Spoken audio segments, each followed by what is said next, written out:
magandang araw mga kasari-sari. Ito na naman ang iyong probinsyanang Palawenyang tindera, si Ate Tintin. At syempre ngayon maichismis ako sa inyo kung sa nangyari sa akin nung mga nakaraang araw. Pasensya na mga kasari, no? So bihira na ako makapag-upload kasi sobrang busy ko talaga. Pilit ko mang ayusin yung schedule ko. Talaga namang hindi ko masingit-singit yung aking pagbablog kasi bukod sa napakaingay dito sa amin kasi may nagtatayo ng bahay, paminsan-minsan maririnig nyo may nagpupukpok. Ay kasi kapitbahay namin.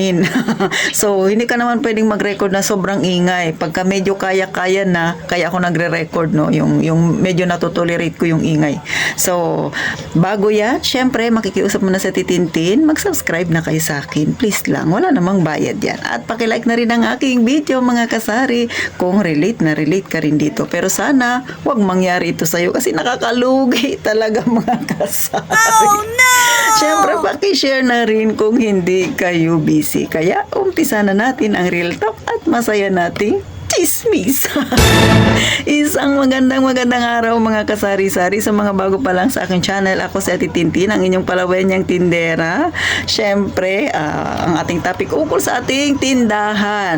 Mga problema kinakaharap ng mga tindero-tindera, mga real talk na nangyayari sa atin. At syempre, yung journey na Titintin sa pagtitindahan, mga kasari. So, isi-share ko sa inyo para sa mga wala pang tindahan dyan na gustong magkaroon ng tindahan, ay ma-realize ninyo na hindi naman pala talaga biro ang magkaroon ng sari-sari store. Hindi naman sa dinidiscourage ko kayo. What? Pero syempre, ito yung pinaka totoong buhay nating mga nasa masa. So, ano ba yung chismis ko mga kasari? So, nung nakaraan, may nagpa-load sa akin na customer, no? Dahil nga masama ang panahon, no? Minsan lumalakas yung maganda yung internet, minsan hindi. So, eto na, nagpa-load siya sa akin, kaya sa GCash, kasi hindi siya pwedeng i-load sa manual, kasi wala siyang TikTok. Sabi niya sa GCash mo ako i-load ng aking gagamitin. So, nag-load ako sa GCash. Alam mo mga kasari, hindi ko alam kung nangyari na ba ito sa inyo. Yung pag-load ko sa kanya, pag-send ko, ang sabi sa akin ay, failed nga. So, inulit ko ulit. Alam niyo ba mga kasari, 2 beses ko siyang nagawa. So, yung una ay failed. Then, yung pangalawa ay nag-success. Okay na sana. Ang problema, nung nag-notify na sa akin si GCash na nag-load nga ako, syempre meron talaga yan sa inbox, no? Abay, masamang balita. 2 beses ko siya na-loadan. Ikaw na nanonood sa akin na naglo-load rin. Nangyari na ba yan sa iyo, mga kasari? So, pinakita ko kay customer, sabi ko 2 beses kitang na-loadan. Sabi niya yung na-receive niya raw ay 1 lang. Pero ang totoo, 2 talaga mga kasari. Pinakita ko sa kanya yung nasa inbox. Sabi ko ito yung unang niload ko sa'yo, nagbawas siya. And then yung pangalawang notification, ito nagbawas siya. Pinakita ko rin yung transaction ko doon sa GCash. Sabi ko ito so may transaction, di ba, pag nagbabayad ka ng load, negative. So 50 yun. So 51 yata yung charge ni GCash, no? So ganon yung nangyari, 52. So ganon yung nangyari. Pero sa kasamaang palad, 1 lang ang binayaran niya. Hindi ko naman siya mapilit na bayaran niya yung 2. Kasi nga, 1 lang naman talaga yung pinapaload niya sa akin. Pero yung masaklap, gagamitin niya yung niload ko pero hindi siya nagbayad doon sa pangalawa. Hindi ko naman sinabi na mali niya yun. Kasi syempre ako nag-load sa kanya. Pero yung masaklap, diba, no? Na alam niya naman yung niload ko ay gagamitin niya. Yung isa ay libre.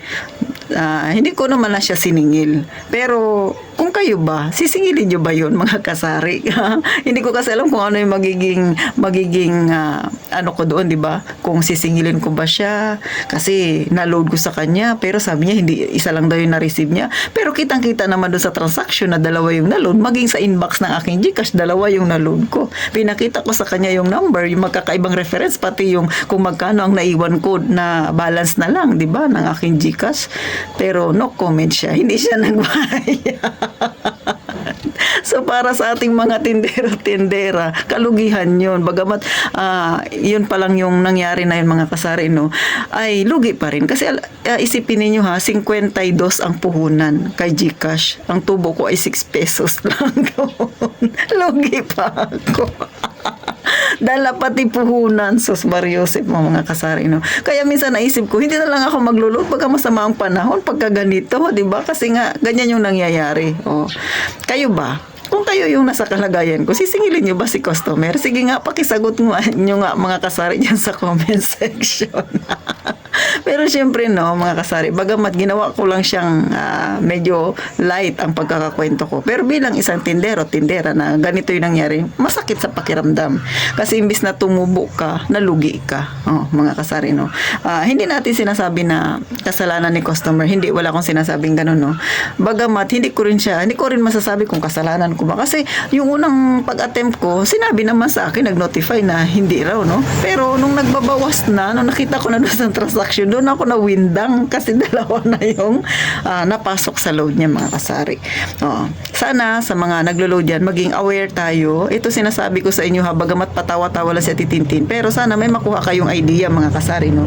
Pagka kayo ay nag-load at lumabas doon sa inyong GCash, notify niya, makikita ninyo doon na hindi siya na-load, huwag nyo munang itry na mag-load ulit. Mas maganda, di baling hindi ka kumita, huwag ka lang malugi. Pwede niya sabihin na, ito ha, pang opinion ko lang no, ito yung naisip ko. Kung sakaring mangyari ulit sa akin yun, na maglo-load ako tapos mag-failed siya, hindi na ako maglo-load. Sasabihin ko na lang na hindi siya ma-load. Kesa pilitin kong i-load tapos magno-notify sa akin, dalawa pala yung na-load ko tapos hindi naman ako babayaran ni customer para iwas lugi na lang, mga kasari. So hindi ko alam sinong may kasalanan doon, ako ba? Kaya ito, sinishare ko lang sa inyo ha. Sana mag-ingat tayo kasi para sa atin no, may mga maliit na tindahan, ang piso ay mahalaga. Mas lalo na 50 pesos, mga kasari. So ilang paninda ang pwede mong patungan yan para ikaw ay para mabawi ko yung 50 pesos na yun na tinubo ko, di ba, mga kasari? So wala tayong magawa at nangyari na ang nangyari. So pangalawang nangyari na naman sa akin no, eto naman kay customer naman. So si customer naman ang nalugi. Pero hindi ko naman alam kung anong nangyari. So, nagpa-load siya sa akin ng Dito SIM.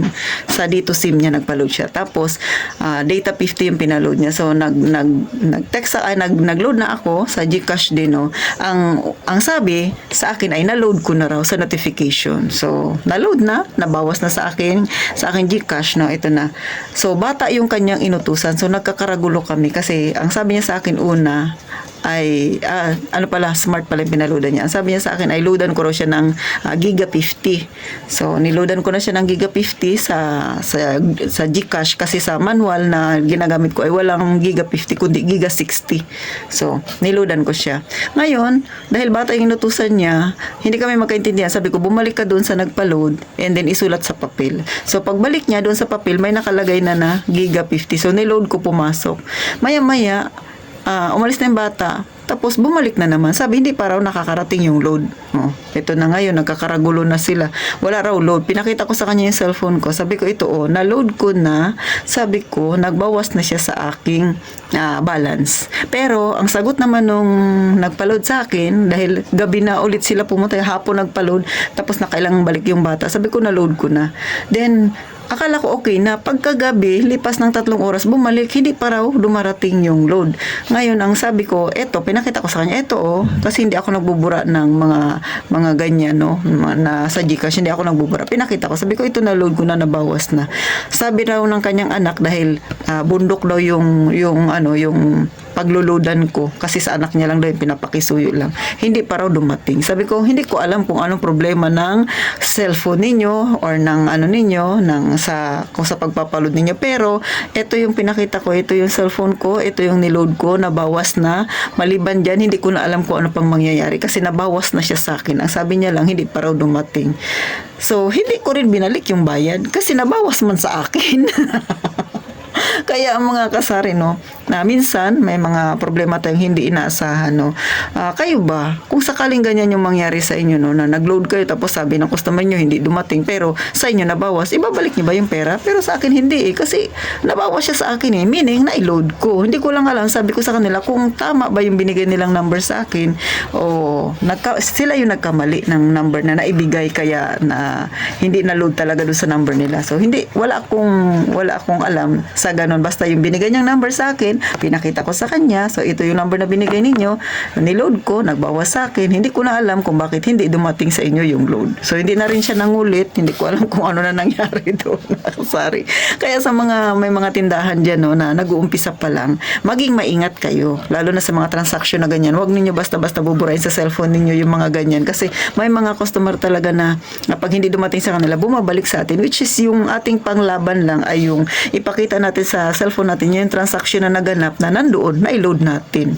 O mga kasari. So sana kahit pa paano nagkaroon ng idea yung mga mag-uumpisa pa lang ng tindahan. Siyempre, pagka kayo ay nagkaroon ng tindahan, kasabay niyan maglalagay rin kayo ng loading station, maglalagay rin kayo ng GCash. So lahat ng mga transaction, huwag ninyo basta-basta buburain kasi makakatulong yan sa atin para ma-defend natin yung ating sarili, mga kasari. So paano mga kasari, hanggang dito na lang si Ate Tintin. Sana nakunan ninyo ng kaunting idea, makapagbigay sa inyo ng kaunting aral itong na-share ko sa inyo na journey ni Ate Tintin sa pagtitindahan. Sa totoo lang, hindi madali ang magkaroon ng tindahan. Maraming mga problemang bigla na lang sumusulpot na mahirap solusyonan. Mga problemang makakapagbigay sa atin na mas lalo pa tayo nagiging matatag kung paano natin harapin ang mga simpleng problema ni customer at syempre ni tindera. So paano? Mga kasari, huwag yung kalimutan, i-follow ninyo ako sa Facebook. Mayroon ng Facebook account si Ate Tintin. I-type nyo lang Ate Tin. Syempre, magngitian tayo doon, magtawanan tayo doon. Simpleng pangyayari sa ating mga tindero-tindera, isisiwalat na ni Ate Tintin. O mga kasari, gaya nga ng palagi ko sinasabi, mag-iingat tayong palagi, mga kasari.